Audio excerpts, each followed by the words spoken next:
मिनश्शैतानिर्रजीम बिस्मिल्लाहिर्रहमानिर्रहीम। अल्लाह पाक के फजल और करम से अल्लाह पाक का ये शुक्र है कि अल्लाह पाक ने रमज़ानुल मुबारक में कुरान पाक पढ़ने पढ़ाने का मौका दिया। इंशाअल्लाह अज़ीज़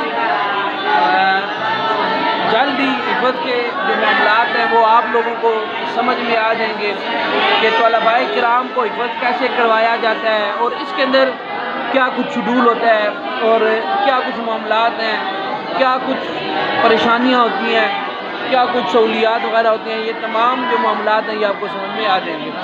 हमारे पास अभी जो रमज़ानुल मुबारक में क्लास लगती है वो तकरीबन लगती है सहरी के टाइम पे। सहरी के टाइम हमारी क्लास लग जाती है, ठीक है ना। सहरी करने के बाद तलबाए किराम जो है ना वो क्लास में बैठ जाते हैं और उसके बाद ये 9 बजे तक क्लास लगती है, ठीक है। उसके बाद बच्चों को हम आराम करवाते हैं, छुट्टी हो जाती है। फिर तकरीबन 12:30 पौने 1 के टाइम पे हम बच्चों को उठाते हैं, ठीक है। 1:30 बजे हमारी नमाज़ होती है तो बच्चे उठते हैं, वुज़ू वगैरह करते हैं, ठीक है। क्योंकि तादाद ज़्यादा है हमारे पास तो जैसे बच्चों को जल्दी उठा देते हैं। वुज़ू वगैरह करने के बाद बच्चे नीचे आ जाते हैं, अज़ान होती है, सुनते वगैरह अदा करके 1:30 बजे हमारी नमाज़ होती है तो हम नमाज़ बच्चों को पढ़वाते हैं। उसके बाद अभी ज़ोर के बाद से लेके 4:15 तक क्लास लगती है रमज़ानुल मुबारक में। उसके बाद आराम होता है, फिर बच्चों को हम आराम का मौका देते हैं। असर की नमाज़ होती है, असर की नमाज़ बच्चे पढ़ते हैं, फिर असर से मगरिब तक बच्चे रिलैक्स रहते हैं, ठीक है ना। तो उसके बाद अफ्तारी वाला बेहतरीन किस्म की लग्जरी की अफ्तारी होती है। कोशिश होती है हम जितनी बच्चों को सहूलियात दे सकें। ये सारा निज़ाम ये है अल्लाह पाक के फजल से चल रहा है और पाकिस्तान की अवाम जो है अल्लाह पाक उनको सलामत रखे, उनकी वजह से चल रहा है। और मैं यहाँ पर अपने जो मदरसे के मुआविनीन हैं उनका बेहद मशकूर हूँ कि अल्लाह पाक उनको जज़ाए खैर अता फरमाए कि हमें दीन का काम करने में आसानी हो रही है। हमें दीन का काम करने में जो भी हमारे मुआविनीन हैं मैं उनका बेहद मशकूर हूँ कि उनकी वजह से ना हमें काम करने में आसानी होती है। और उसके बाद अफ्तारी होती है, अफ्तारी के बाद नमाज बच्चे पढ़ लेते हैं, तो उसके बाद फिर लंगर वाला खाते हैं और फिर बच्चे दोबारा क्लास में आते हैं। और इशा से पहले तक थोड़ी सी क्लास रहती है, फिर इशा तरावियों का टाइम होता है, उसके बाद बच्चे आराम करते हैं। रमज़ानुल मुबारक के अंदर बच्चे चूँकि सबक सबकी वगैरह ना सुनाएं, मंदिर वगैरह पर तवज्जो ना दें तो वो कुरान पाक भूल जाता है। तो ऐसा शेड्यूल रमज़ानुल मुबारक के हवाले से रखा जाता है कि बच्चे ना तो तंग हों और बच्चों के ऊपर ज़्यादा बोझ भी ना पड़े और बेहतरीन तरीके से इनको लंगर वगैरह भी प्रोवाइड कर दिया जाए। फिर हमारी जो छुट्टियाँ होती हैं वो कुरान पाक ख़त्म। मैं आपको कैमरामैन से गुजारिश करूँगा कि वो हमारे बच्चों को भी दिखाएं। हमारी जहाँ मैं बात कर रहा था कि हमारी जो छुट्टियाँ हैं वो कुरान पाक तरावीह के अंदर कुरान पाक जब मुकम्मल होता है तो फिर जो है ना हम उसको छुट्टियाँ हम अनाउंस करते हैं। तो हमारे पास यहाँ पे इस साल जो कुरान पाक बच्चों ने सुनाया है वो एक ये हबीबुर रहमान, ये मैं कैमरा ये जो दूसरे नंबर पर बैठा है ये मैं आपको फोकस ये बच्चा जो है एक ये बच्चा है और दूसरा जो बच्चा है वो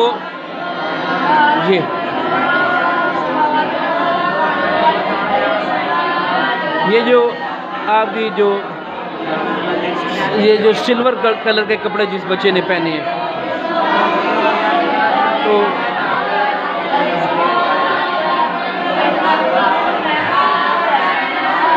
ये बच्चे जो है ना कुरान पाक यहाँ पे सुना रहे हैं।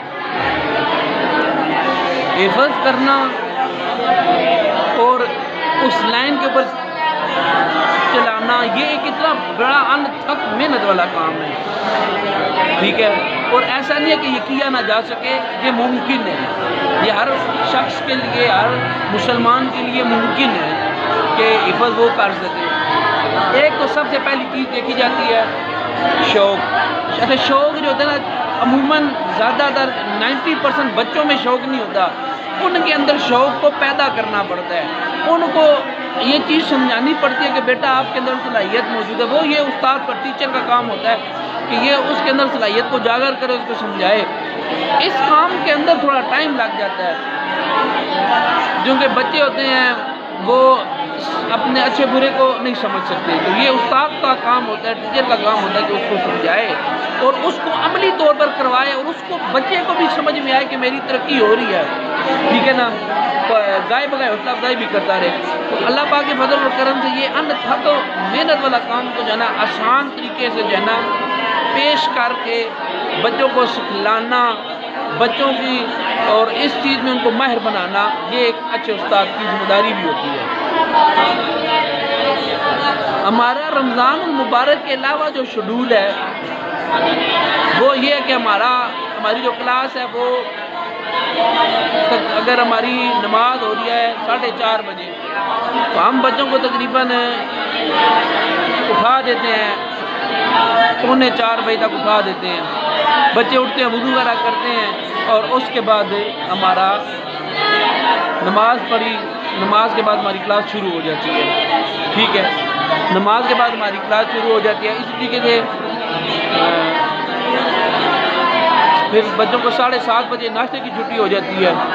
7:30 बजे बच्चे नाश्ता करते हैं और 7:30 बजे के बाद से लेके 8 बजे तक उनको नाश्ते की छुट्टी होती है। फिर वो आते हैं, असेंबली वगैरह होती है हमारी, ठीक है ना, और असेंबली के बाद फिर हमारी क्लास शुरू हो जाती है। ये तकरीबन 11 बजे तक रहती है और यही सर्दियों में टाइम बढ़कर 11:30 हो जाता है। फिर बच्चे आराम करते हैं। आराम करने के बाद दिन को वही टाइम हमारा होता है, 12:40 पे उठते हैं, 12:40 पे उठते हैं। उसके बाद लंगर वगैरह खाते हैं और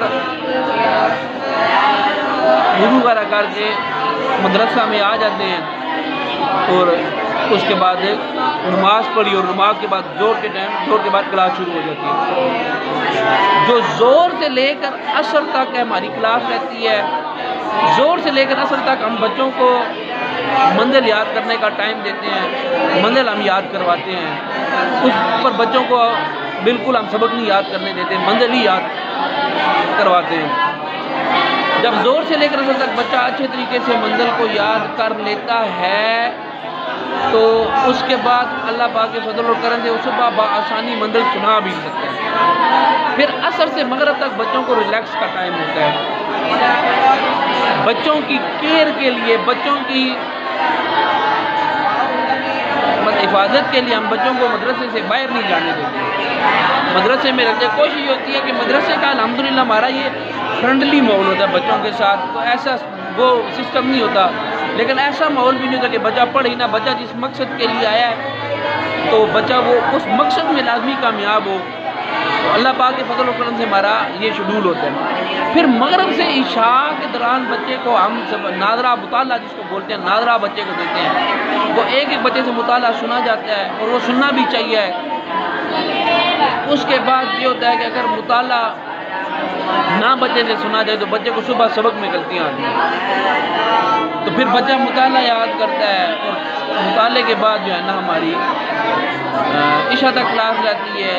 और ये सर्दियों गर्मियों में टाइम जो है ना चेंज होता रहता है।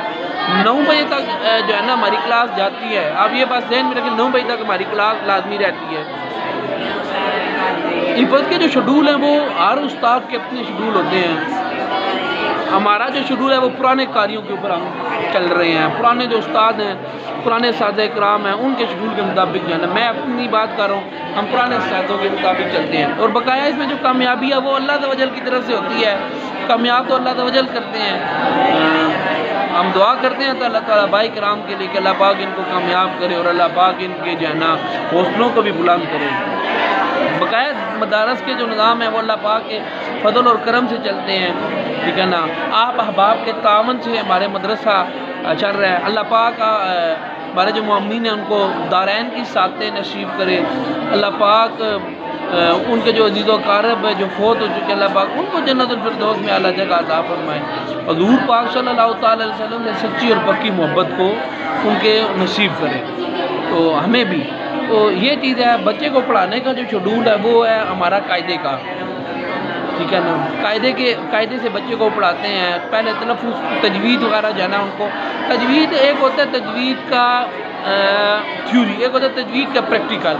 जब तजवीद का प्रैक्टिकल बच्चे को आ जाए ना, वो उसमें ना सलाहियतें बढ़ जाती हैं, वो आपको सबक सुनाने के लिए भी आएगा। और इस काम के अंदर ना मेहनत लगती है। अमूमन क्या होता है, नादरा पढ़ा दिया जाता है बच्चों को, बच्चे को ना तलफ़्फ़ुज़ होते हैं ना बच्चे को नादरा होता है। वो बच्चा फिर हिफ़्ज़ करने के अंदर क्लास में बैठ जाता है, वो फिर बच्चा हिफ़्ज़ नहीं कर सकता, वो दरमियान में जाके लाजमी ख़राब हो जाता है, ठीक है ना। और आपको चाहिए कि अगर बच्चे सबसे पहले नादरा बच्चे का तजवीद के हवाले से मजबूत होना चाहिए, उसकी तजवीद अच्छी खासी मजबूत होनी चाहिए। और आप एक स्पारा 2 स्पारों के ऊपर इत्तेफाक न करें, बल्कि आप जब आप बच्चा नादरा पढ़ने के अच्छे तरीके से काबिल हो जाए तो उसको हिफ़्ज़ में लगाना चाहिए। वो बच्चा इस काबिल होना चाहिए कि बच्चा खुद नादरा निकाल सके। और नादरा खुद निकालना, नादरा खुद पढ़ लेने से मुराद है कि तजवीद के साथ जिस तरह हाफ़िज़ कुरान पढ़ते हैं ना, उस तरीके से वो नादरा पढ़े, ठीक है ना। तो इस काम के अंदर भी अच्छी खासी मेहनत दरकार होती है। और अगर ये काम हो जाए तो आप समझ लें कि 98% बच्चा आपका हाफ़िज़ बन जाएगा। और जहाँ एक और मैं तजवीज़ भी पेश करना चाहूँगा, और जो लोग इसको सुने वो मतलब अब मुझे बताएं भी कि आया ये तजवीज़ ठीक है कि नहीं ठीक है। कि अगर नादरे को सबक सबकी और मंजिल की तरह निकाला जाए, उससे आपका जो रिज़ल्ट है वो 99% बन जाता है। कि 99% यकीन हो जाता है, अगर बच्चा नादरे में इस तरह कामयाब हो जाए तो 99% ये यकीन हो जाता है कि बच्चा अल्लाह पाक के फज़ल और करम से एक बेहतरीन किस्म का जो है ना वो हाफ़िज़ कुरान बन जाएगा। तो हमारा असल मकसद तो यही होता है ना कि बच्चे को कुरान पाक याद भी रहे। बच्चे को कुरान पाक सारा दिन बच्चे बैठ बैठ के बच्चे को याद ना हो तो वो मकसद पूरा नहीं होता। तो शेड्यूल ऐसा बनाया जाए, और इस काम के लिए वालिदैन को भी साथ तावन ज़रूरी होता है। तावन में बात करूँ कि बच्चों की रहनुमाई करने के लिए जो उस्ताद हिदायत देता है उसको मानते रहें, ठीक है ना। और उस्ताद जो हैं, ये नहीं मैं कह रहा कि उस्ताद जो है ना वही सब कुछ होता है। उस्ताद भी आखिर किसी से सीख के आया हुआ होता है, ठीक है ना। वफ़ौक़ कुल्लि ज़ी इल्मिन अलीम वाली बात है। तो हर इल्म के ऊपर एक इल्म वाला है। तो यह है कि ऐसे शेड्यूल बनाए जाएँ। रही बात कि बच्चे के कामयाब होने की, तो वो अल्लाह अज़्ज़ व जल की तरफ से होता है। लेकिन ऐसा जो तरीका जो राइज है, जो हमें हुज़ूर नबी करीम सल्लल्लाहु अलैहि वसल्लम के ज़रिए से पता चला है, सहाबा किराम और कुराए-ए-ज़ाम जो पुराने कुराए-ए-ज़ाम है उनके ज़रिए से पता चला है। इसको याद करने का तरीक़ाकार तो कुरान पाक का एक है कि हुज़ूर ने फरमाया इसको पढ़ते रहो, इसको बार बार पढ़ते रहो। जब आप बार बार पढ़ते रहेंगे तो ये कुरान पाक आपको याद रहेगा, फिर नहीं भूलता। ये अमूमन क्या होता है, रमज़ान में लोग कुरान पाक पढ़ते हैं, तो रमज़ान में नहीं इसको पढ़ना चाहिए, खैर रमज़ान में भी इसको पढ़ना चाहिए और शौक़ और मोहब्बत के साथ पढ़ना चाहिए। तो ये कुछ हमारे शेड्यूल है, ठीक है जी। मज़ीद क्योंकि अब मेरा ख्याल है वीडियो भी काफ़ी लंबी हो चुकी है और वक्त भी इख्तिसार के साथ है, तो मैं आपको एक दफ़ा फिर अपनी क्लास का जो है ना ये नज़ारा करवाता हूँ। और अल्लाह ताला से दुआ हूँ कि अल्लाह पाक दीन के तलबा को कामयाब करें। और मैं यहाँ पर एक दफ़ा फिर जो है ना मैं अपने कैमरा मैन जो है हाफ़िज़ हाशिम अब्बासी साहब से गुजारिश करूँगा कि आप हमारी क्लास का जो है ना वो ये जो स्टेप पे बैठे हैं बच्चे, इनको भी दिखाएं। तो अल्लाह पाक हमारे जो मुआविनीन हैं उनको अजर अता फरमाए कि आप लोगों की वजह से हमें काम करने में आसानी हो रही है। अल्लाह पाक हुज़ूर नबी करीम सल्लल्लाहु अलैहि वसल्लम की सच्ची और पक्की मोहब्बत नसीब करे। अस्सलामु अलैकुम व रहमतुल्लाहि व बरकातुहू।